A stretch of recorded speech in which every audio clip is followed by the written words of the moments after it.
throttle பாடி கார்பனை வந்து clean பண்ண போகிறேன். New map sensor. இதோட ப்ரைஸ் பார்த்தீங்கன்னா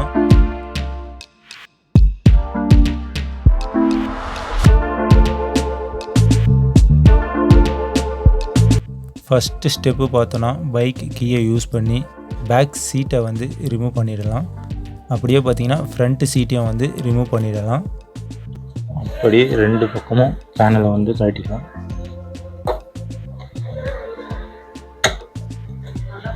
லைட்டாக எடுத்தாச்சு. ஓகே,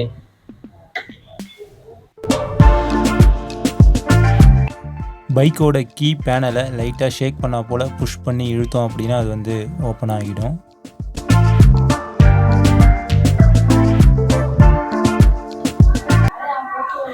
பார்த்தீங்கன்னா ஃபியூல் டேங்க்குக்கு கீழே வந்து பின்னு வரும். அந்த பின்னை வந்து கழட்டியாச்சு.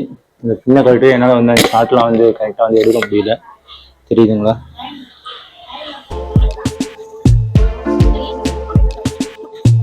வண்டியில் பார்த்தீங்கன்னா நான் வந்து கழட்டியே ரொம்ப நாள் ஆகிடுச்சு. ஃபியூல் டேங்கை செம்ம டஸ்ட்டு வந்து ஃபார்ம் ஆகிட்டுருக்கு. பார்த்தா தெரியும், சரியான டஸ்ட்டு ஃபுல்லாகவே. ஓகே, இதெல்லாம் வந்து நான் க்ளீன் பண்ணிவிட்டு காட்டுறேன் பாருங்கள். இந்த மாதிரி வேஸ்ட்டு பெயிண்ட் ப்ரஷ் இருந்தால் அதை வச்சு வந்து க்ளீன் பண்ணிக்கோங்க.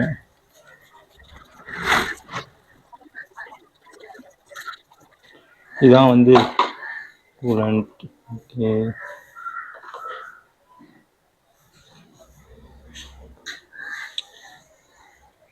இதுதான் பார்த்தீங்கன்னா ECU எலக்ட்ரானிக் கண்ட்ரோல் போர்டு அப்படின்னு நினைக்கிறேன். இது இருக்கு பாருங்கள்.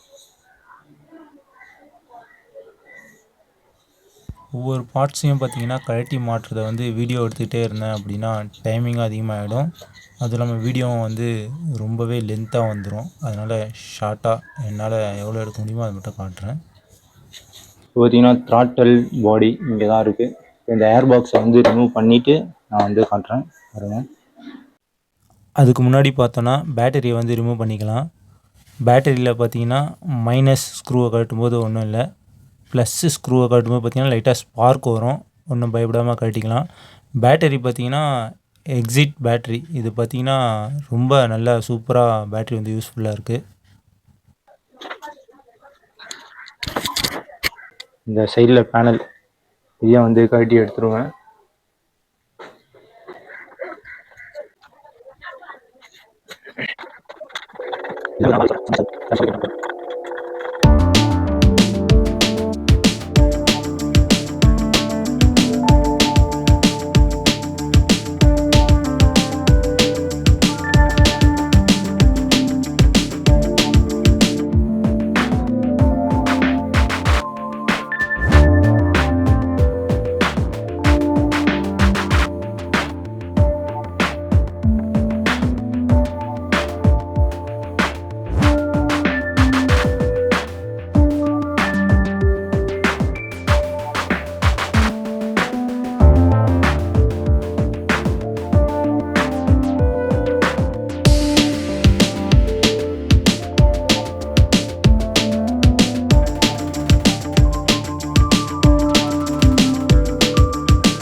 இந்த இடத்துல கொடுத்துருந்த சேஸோட ஜாயின் பண்ண ஃப்ரேம் மட்டும்தான் பார்த்தீங்கன்னா இந்த ஃப்ரேம்.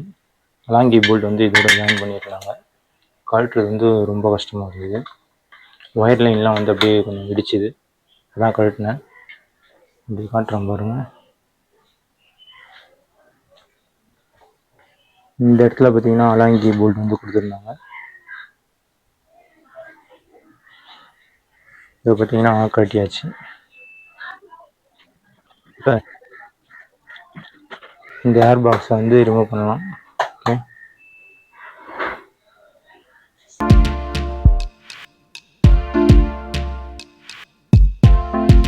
ஃபில்ட்ரு பாக்ஸை வந்து எடுத்த உடனே பார்த்தீங்கன்னா தெரியும்.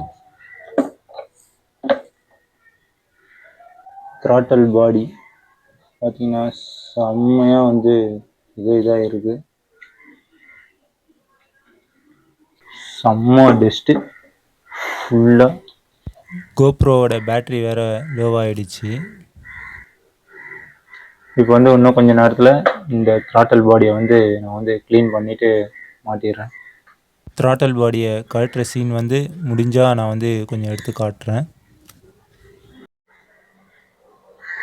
பார்த்தீங்கன்னா தெரியும், இன்ஜெக்டர் ஃபுல்லாக வந்து செம்ம பிளாக் ஆகிடுச்சு.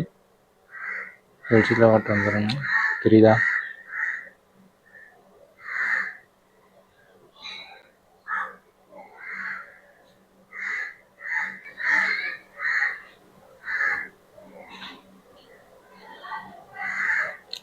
இப்போ இதை வந்து நான் வந்து க்ளீன் பண்ணிவிட்டு நான் வந்து வீடியோ போடுறேன் பாருங்கள். உண்மையிலே சொல்கிறேன், ரொம்ப ரொம்ப வந்து செம்மையாக கார்பன் ஃபுல்லாக வந்து ஃபார்ம் ஆகிட்டு இருக்கு.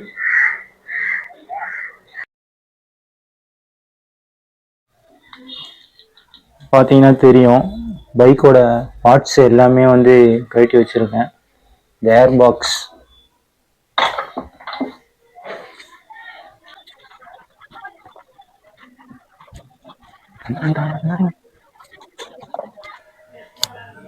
பார்த்தீங்கன்னா அந்த த்ராட்டல் பாடி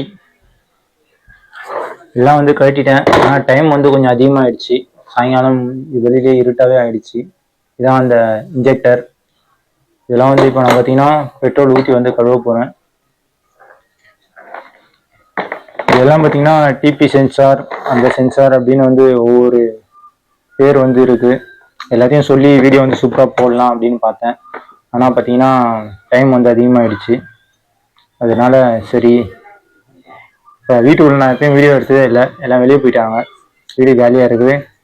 சரி அப்படின்ட்டு இது பண்ணியிருக்கேன், வீடியோ போடுறேன்.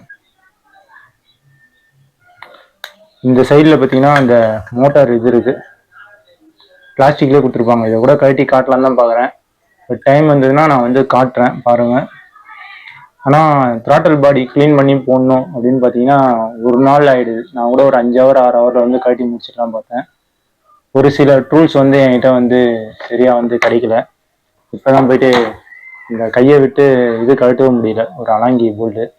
அதுக்கு போயிட்டு ஒரு டூல்ஸ் பார்த்தீங்கன்னா வாங்கிட்டு வந்துட்டு தான் இப்போ இது பண்ணியிருக்கேன். 20W40 அதை வாங்கி தான் ஸ்ப்ரே பண்ணி கழுவலான்னு பார்த்தேன். அப்புறம் பெட்ரோலே ஒரு சின்ன டப்பாவில் எடுத்து அதை வச்சு வந்து தொட்டு க்ளீன் பண்ணிடலாம் அப்படின்ட்டு பெட்ரோலே எடுத்துட்டேன்.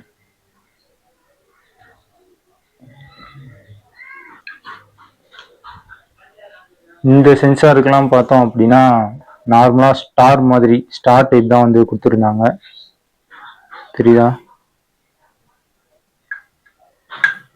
சிம்பிளாக இதை வச்சு வந்து கழட்டிக்கலாம். கழட்டி ரொம்ப நாளாகவே வந்து செம்ம டைட்டாக இருக்குது. இந்த மாதிரி ஸ்டார் மாடலில் வந்து கொடுத்துருக்காங்க. இன்ஜெக்டர் கழட்டுறதுக்கு மட்டும் பார்த்தீங்க அப்படின்னா இன்ஜெக்டர் வந்து நான் வந்து கழட்டிட்டேன். அதுக்கு மட்டும் பார்த்தீங்கன்னா இந்த மாதிரி அலாங்கி போல்டு வந்து செட்டே ஆகலை. இது பார்த்தீங்கன்னா தெரியும், ஒரு மாதிரி ரொம்ப கோடாக கொடுத்துருப்பாங்க. இந்த மாதிரி அலாங்கி தான் செட் ஆச்சு. இதுக்கு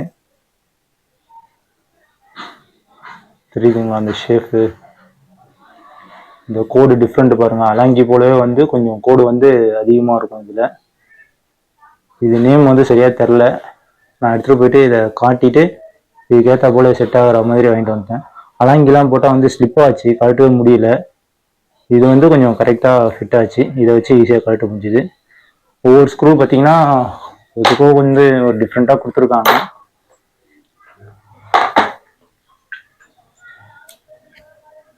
இது பார்த்தீங்கன்னா ஏருக்கு டிபி சென்சார் நினைக்கிறேன். இது எல்லாமே பார்த்தீங்கன்னா எனக்கு வந்து நம்ம ஓபிடி ரீடர் அதில் வந்து ஒரு 5 ஃபால்ட் வந்து காட்டுச்சு. ரொம்பவே டைட்டாகவே இருக்கு.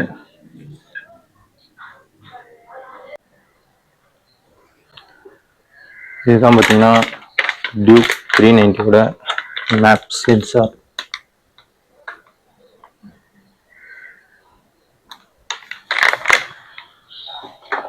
இதான் பார்த்தீங்கன்னா ஓல்டு டியூக் 390யோட மேப் சென்சார். இதுதான். சரி, இதை வந்து சேஞ்ச் பண்ணிடலாம் அப்படின்னு வந்து தோணுச்சு. இதோட ரேட்டு பார்த்தோன்னா 864 ரூபா. அப்படியே நான் கிட்ட காட்டுறேன்.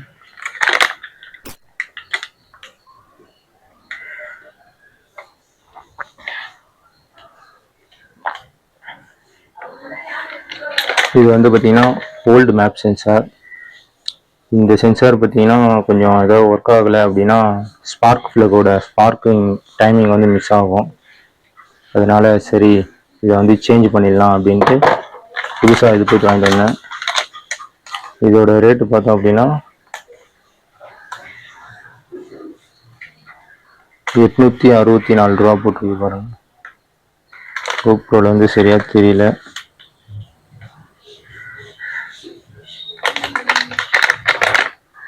இதுதான் இப்போ வந்து நம்ம வந்து புதுசாக த்ராட்டில் பாடியில் இந்த இடத்துல வரும். இது வந்து ப்ரெஷர் சென்சார் அப்படின்னு வந்து சொல்லுவாங்க. சரியா, இங்கே வரும் அது.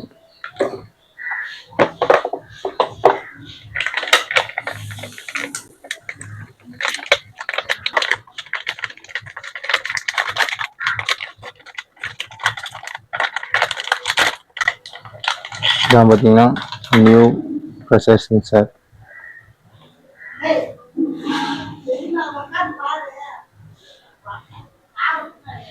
போஷ் பிராண்ட் இது. இதில் பார்த்தீங்கன்னா இந்த வாஷர் கொடுத்துருக்காங்க, தெரியுதுங்களா? கொஞ்சம் நல்லா புதுசாக இருக்கும். இதில் வந்து பார்த்தீங்கன்னா ஒரு மாதிரி சப்பையாயிடுச்சு. அதனால சரி சேஞ்ச் பண்ணிடலாம் அப்படின்னு சொல்லிட்டு வாங்கிட்டேன்.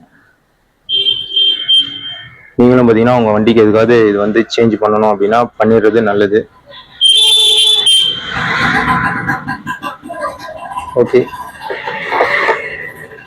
கரெக்டாக பார்த்தோன்னா த்ராட்டில் பாடியில் வந்து இந்த இடத்துல வரும். இப்படி வரும் பொசிஷன். இது இங்கே வந்து ஸ்க்ரூ வரும். நான் வந்து ஃபிக்ஸ் பண்ணிவிட்டு மற்ற இதை வந்து காட்டுறேன். இப்போ பார்த்தோன்னா வண்டியில் வந்துட்டு பேனல் மட்டும்தான் வந்து பெண்டிங் இருக்குது. இதையும் வந்து மாட்டிட்டோம் அப்படின்னா ஃபுல்லாக வந்து இது பண்ணிடலாம். இப்போ த்ராட்டில் பாடி எல்லாமே வந்து கரெக்டாக வந்து மாட்டியாச்சு. இப்போ பார்த்திங்கன்னா இந்த ஃபுல் வீடியோ வந்து காட்ட முடியல, மாட்டும்போது வீடியோ வந்து லென்த்தாக போயிடும். இப்போ வந்து லாஸ்ட்டாக பேனல் மட்டும் இப்போ இந்த சைடில் பெண்டிங் முடிச்சிட்டேன் அப்படின்னா ஓகே, ஃபினிஷ் ஆகிடும். இப்போ பார்த்திங்கன்னா வண்டியில் வந்து எல்லா சென்சார் பின்னும் வந்து கரெக்டாக வந்து மாட்டியிருக்கா அப்படின்றது வந்து ஒரு முறை நல்லா கவனிச்சிங்க. பேனல் மட்டும் வந்து மாட்டிட்டா வந்து வேலை வந்து முடிஞ்சுது. இந்த பேனலை வந்து மாட்டும்போது பார்த்திங்கன்னா இதில் வந்து உள் சைடில் வந்து பிளாஸ்டிக்கில் தான் கிளாம்ப் வந்து வரும். நம்ம ப்ரெஸ் பண்ணி மாட்டும்போது கிளாம்ப் உடஞ்சிடுச்சுன்னா வண்டி ஓட்டும்போது பிளாஸ்டிக் வந்து வைப்ரேஷன் ஆகினே இருக்கும். அப்புறம் நீங்கள் வந்து புதுசு போடுற மாதிரி ஆகிடும். சரி, நான் வந்து இதை வந்து மாட்டிட்டு வீடியோ வந்து கண்டினியூ பண்ணுறேன். த்ராட்டில் பாடி வந்து ஃபுல்லாக வந்து மாட்டியாச்சு. பேனல் எல்லாமே வந்து ஃபிட் பண்ணியாச்சு. இப்போ பார்த்திங்கன்னா எல்லா சென்சார் பின்னு, அப்புறம் ஏர் ஃபில்ட்ரு பாக்ஸில் இந்த இடத்துல வந்து ஒரு 2 ஓஸ் வரும். இதெல்லாம் வந்து கரெக்டாக வந்து ஃபிட் பண்ணிட்டீங்களா அப்படின்னு வந்து ஒரு முறை வந்து செக் பண்ணிக்கோங்க. அப்புறம் பார்த்திங்கன்னா பேனலோட இந்த போல்டு, அப்புறம் இங்கே வரக்கூடிய இந்த அலாங்கி போல்டு எல்லாமே பார்த்திங்கன்னா கரெக்டாக வந்து ஃபிட் பண்ணிக்கலாம் பார்த்துக்க, இல்லைனா வைப்ரேஷன் அதிகமாக ஆகும் பேனலு. சென்சார் பின்னு வந்து ஏதாவது வந்து சரியாக மாட்டாமல் விட்டுட்டிங்களா அப்படின்றத வந்து ஃபுல்லாக ஒரு முறை வந்து நல்லா பார்த்துக்குங்க. அப்படி எதாவது மிஸ் பண்ணியிருந்தீங்க அப்படின்னா நம்ம ஓபிடி ரீடர், இது உங்கள்கிட்ட இந்த டூல் இருந்தது அப்படின்னா இதை வச்சு நீங்கள் ஓபிடி ரீடரோட பின்னு பேக்கில் இருக்கும், இதில் வந்து கனெக்ட் பண்ணி நீங்கள் வந்து செக் பண்ணிக்கலாம். அதில் வந்து எதாவது பின் வந்து நீங்கள் மாட்ட மறந்துட்டீங்க அப்படின்னா அதில் வந்து காட்டும். உங்களோட பேக் சீட்டை வந்து ஓப்பன் பண்ணிக்கலாம்.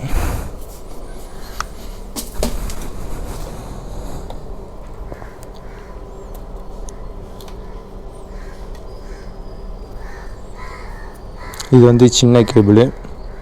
இது வந்து ஒரு 500 ரூபா அந்த மாதிரி வரும். இந்த கேபிள் வந்து செம்ம பெஸ்ட்டு. ஒவ்வொரு வண்டிக்கு எல்லா மாடலுக்கும் வந்து தனித்தனியாக வந்து கிடைக்கும். மொத்தமாக இருக்கிற பின்னு வந்து ரேட் வந்து அதிகமாக இருக்குது. இதுவும் செம்ம பெஸ்ட்டு.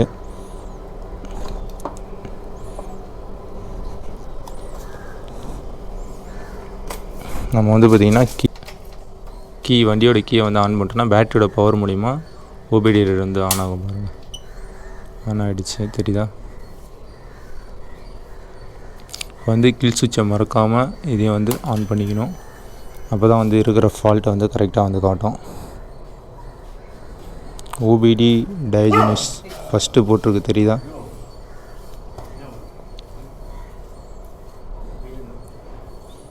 என்டர் 390லாம் பார்த்திங்கன்னா டக்குன்னு வந்து ஓப்பன் ஆகுது. நான் R1V3க்கும் MTக்கும் வந்து இந்த மாதிரி ஓபிடியில் இன்ஜின் லைட் வந்து ப்ராப்ளம் வந்து ஆஃப் பண்ணலாம் பார்த்தா ரொம்ப ஸ்லோவாக இருக்குது. டிஸ்பிளேயில் வந்து ஏதாவது இண்டிகேட்டர் காட்டுச்சு அப்படின்னா இங்கே வந்து ஆன்னு காட்டும். MIL ஸ்டேட்டஸ் அது வந்து ஆனில் காட்டும், இது வந்து ஆஃபில் தான் இருக்குது. அப்படியே மறுபடியும் என்டர் கொடுத்தோம் அப்படின்னா ரீட் கோட்ஸ். ஃபஸ்ட்டு எனக்கு பார்த்தீங்கன்னா த்ராட்டல் பாடி பர்ஃபார்மன்ஸ் ஹை அப்படின்னு வந்து காட்டுச்சு. இப்போ வந்து அந்த ப்ராப்ளம் வந்து இருக்கா அப்படின்னு பார்க்கலாம். இப்போ வந்து பார்த்திங்கன்னா the vehicle has of fault codes, அதாவது எதுவுமே இல்லை அப்படின்ற மாதிரி தான் வருது, தெரியுதா? அப்படியும் உங்களுக்கு இந்த ஃபால்ட்டை வந்து த்ராட்டல் பாடி வந்து க்ளீன் பண்ணதுக்கப்புறமும் இந்த ஃபால்ட் வந்து காட்டுது அப்படின்னா ECU போர்டில் வந்து அது வந்து சேவ் ஆகிருக்கும் அந்த நேமு. நீங்கள் வந்து அந்த கோட்ஸை பார்த்தீங்கன்னா இந்த இதில் போய் தான் கிளியர் பண்ண முடியும். இந்த வந்து இப்போ வந்து காட்டல. Okay, exit back. Errors code இருக்குது பார்த்தீங்களா, இதில் போய்ட்டு வந்து கிளியர் பண்ணிக்கலாம். இதில் வந்து எதுவுமே இல்லைன்ற மாதிரி தான் காட்டுது.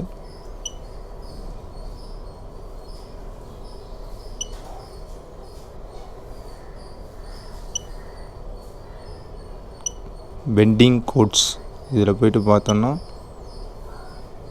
பெண்டிங்கும் வந்து எதுவுமே இல்லை அப்படின்ற மாதிரி தான் காட்டுது. ஓகே, எல்லாமே வந்து கரெக்டாக இருக்குது. பேக் வந்துடலாம்.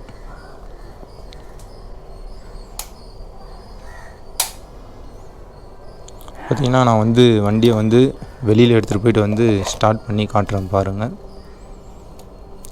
ஃபஸ்ட்டு பார்த்திங்கன்னா நான் வந்து வண்டியை வந்து ஸ்டார்ட் பண்ணேன் அப்படின்னா ஹைட்லிங் இந்த வைப்ரேஷன் வந்து ஓவராக இருந்தது. இப்போ போய்ட்டு ஸ்டார்ட் பண்ணுறேன், எப்படி இருக்குன்னு பார்க்கலாம். ஓகே, நான் வந்து பைக்கை வந்து வெளியில் எடுத்துகிட்டு போய்ட்டு ஸ்டார்ட் பண்ணி காட்டுறேன் பாருங்கள். ஒரு வண்டியை பார்த்திங்கன்னா வாங்குறத விட அதை வந்து மெயின்டைன் பண்ணுறது தான் வந்து ரொம்ப கஷ்டம். நம்ம வந்து சர்வீஸ் சென்டர்லாம் எடுத்துகிட்டு போயிட்டே இருந்தோம்னா அந்த காஸ்ட்டு செலவு பார்த்திங்கன்னா அதிகமாக தான் போயிட்டே இருக்கும். அதனால் நம்மளே பார்த்திங்கன்னா வீட்டில் இந்த சின்ன சின்ன டூல்ஸ் எல்லாம் நம்மளே கடையில் வாங்கி வீட்லேயே வச்சு சர்வீஸ் பண்ணிட்டோம் அப்படின்னா நம்மளால் முடியாத சர்வீஸ் சென்டருக்கு எடுத்துகிட்டு போயிடலாம். இன்னும் சின்ன சின்ன விஷயம் முடியறதெல்லாம் வந்து நம்மளே வந்து பண்ணிக்கிட்டோம் அப்படின்னா அந்த சர்வீஸ் காஸ்ட்டை வந்து மிச்சப்படுத்தலாம். நான் பார்த்திங்கன்னா த்ராட்டல் பாடி வந்து க்ளீன் பண்ணி போட்டிருக்கேன். நான் இப்போ ஒவ்வொரு வண்டிக்கும் பார்த்திங்கன்னா மேக்ஸிமம் 20,000 கிலோமீட்டரில் வந்து த்ராட்டல் பாடி வந்து க்ளீன் பண்ணலாம். இந்த மாதிரி க்ளீன் பண்ணி போட்டோம் அப்படின்னா வண்டியோட பர்ஃபார்மன்ஸும் நல்லாயிருக்கும். இன்னும் கொஞ்சம் கஷ்டமாக இருக்கும், ஒரு நாள் ஃபுல்லாகவே வந்து ஆகிடுது த்ராட்டல் பாடியை வந்து கழட்டி மாட்டுறதுக்கு. நான் வந்து கழட்டி மாட்டிட்டேன். ஓகே, இன்னும் ஒரு 20,000 கிலோமீட்டருக்கு அடுத்தது மறுபடியும் வந்து கழட்டி க்ளீன் பண்ணி போடலாம். அதில் பார்த்திங்கன்னா இந்த கார்பன் இந்த த்ராட்டல் பாடிக்குள்ளே வந்து எப்படியும் வந்து நல்லா ஃபார்ம் ஆகிடுது. இதில் பார்த்திங்கன்னா ரைட் பை ஒயர் த்ராட்டலாக இருக்கவே ஒயர் வந்து வராது இந்த வண்டியில். இப்போ வர BS6 அப்படி தான் வருது, 390 இந்த கேபிள் இல்லாததுனால இந்த சென்சார் இதை வந்து ஃபுல்லுமே கழட்டி இது பண்ணணும். பண்ணிவிட்டு இன்ஜெக்டர்லாம் வந்து பெட்ரோல் ஊற்றி க்ளீன் பண்ணி போட்டாலே போதும், நல்லா தான் இருக்குது. எனக்கு பார்த்திங்கன்னா வண்டியில் இந்த மேப் சென்சார் அதை மட்டும் வந்து புதுசாக மாற்றிட்டேன்.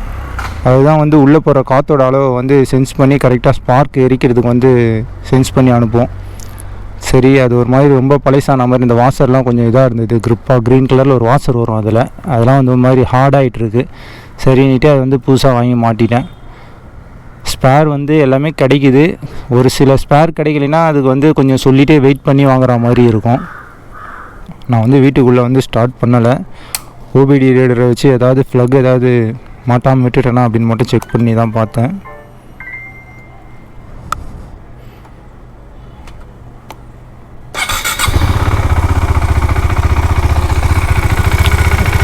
வண்டியில் வந்து இங்கே வந்து இந்த அலாங்கி போல்டு வரும் உள்ள இந்த த்ராட்டில் பாடியில், அதை வந்து கரெக்டாக வந்து டைட் பண்ணிக்கணும்.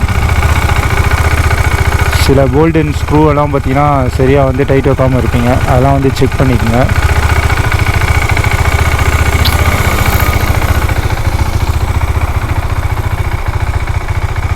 ஓகே தான். எனக்கு வந்து பார்த்திங்கன்னா ஃபஸ்ட்டு த்ராட்டல் பாடி அந்த இதாக இருக்கிறது தெரியாது. ஓபிடி ரீடரை வச்சு செக் பண்ணும்போது தான் எனக்கு வந்து அதில் வந்து காட்டுச்சு.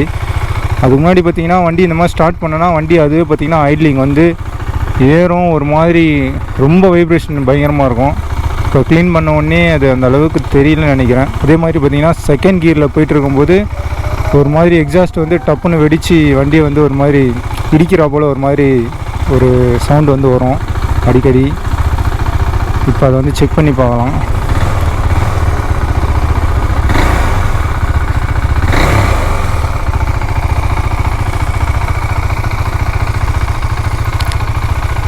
நீங்கள் வண்டி இந்த மாதிரி கழட்டி த்ராட்டில் பாடிலாம் ரெடி பண்ணிங்க அப்படின்னா வண்டியை வந்து முடிஞ்ச வரைக்கும் கிட்டேயே வந்து ஓட்டுங்க. ஏன்னா கிட்டேயே ஒரு டெஸ்ட் ட்ரைவ் வந்து பண்ணும்போது பார்த்திங்கன்னா ஏதாவது வண்டி வந்து ஸ்டாப் ஆகிடுச்சு, ஏதாவது ப்ராப்ளம் ஃபால்ட் ஆகிடுச்சு அப்படின்னா ரிட்டன் வந்து வீட்டு பக்கத்து தள்ளிட்டு கூட வந்துடலாம். நீங்கள் ரொம்ப தூரமாக போய்ட்டு ஏதாச்சும் கொஞ்சம் ஃபால்ட் ஆகிடுச்சுன்னா டோக் பண்ணி எடுத்துகிட்டு வந்து ரொம்ப கஷ்டமாயிடும். இப்போ த்ராட்டில் பாடி வந்து கொஞ்சம் க்ளீன் பண்ணியிருக்கேன், எப்படி இருக்குது அப்படின்னு பார்க்கலாம். வண்டியை பார்த்திங்கன்னா ஒரு 2 நாளாக நான் வந்து எடுக்கவே இல்லை, அதனால அந்த ஸ்மூத்னஸ் வந்து ஃபீல் ஆகுதா என்னன்னு தெரியல. ஓரளவுக்கு பார்த்திங்கன்னா ஸ்மூத்னஸ் வந்து தெரியுது.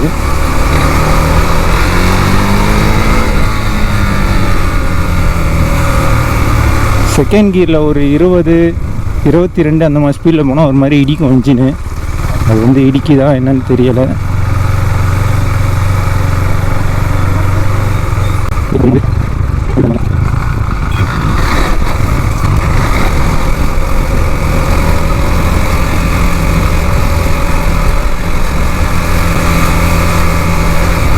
ஃபஸ்ட்டை விட பார்த்தீங்க அப்படின்னா த்ராட்டல் கொடுக்கும்போது வண்டியோட அந்த ரியாக்ஷன் வந்து ஓரளவுக்கு நல்லா தான் இருக்குது, பரவாயில்ல.